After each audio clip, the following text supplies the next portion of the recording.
Control your costs. How to start a woodworking business from home with no capital or experience. Woodworking business. Learn to control your costs. Any form of business needs one to know how to calculate the costs if you want to get the profits. You need to have a proper way of calculating the costs. At times, one may put a final price on the product with a mind that they are making money only to find out that they are making losses. You have to have a defined way of calculating the costs so as to get the best out of the business.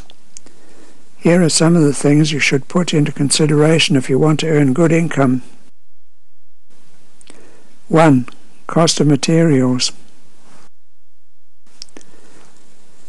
The cost of materials should be inclusive of all the materials that you use on the project.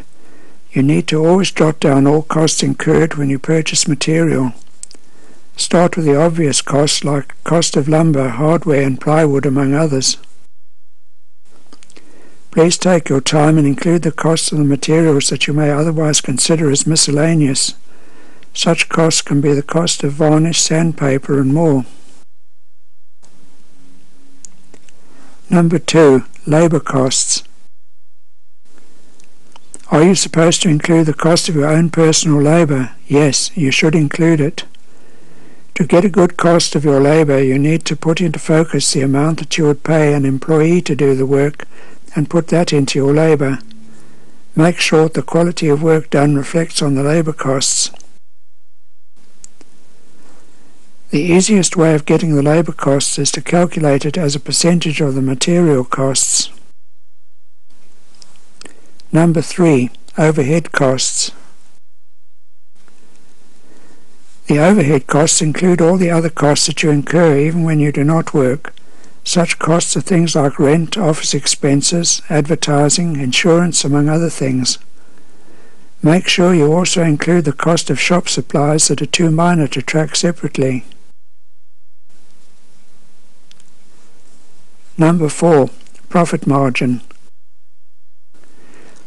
You need to make sure that you make a profit. It is important to make sure that the profit margin is different from other costs. In fact, your profit is quite different from the labour costs. Your profit margin ought to be the amount that you deserve for taking the entrepreneurial risk. Finally, if you're going to cater for shipping costs, make sure that you include the costs for the same on the product. If your products are of high quality, then you'll get good customers that will not complain of the price of the product. If you're serious about starting your own woodwork business, make sure to check out this site right here.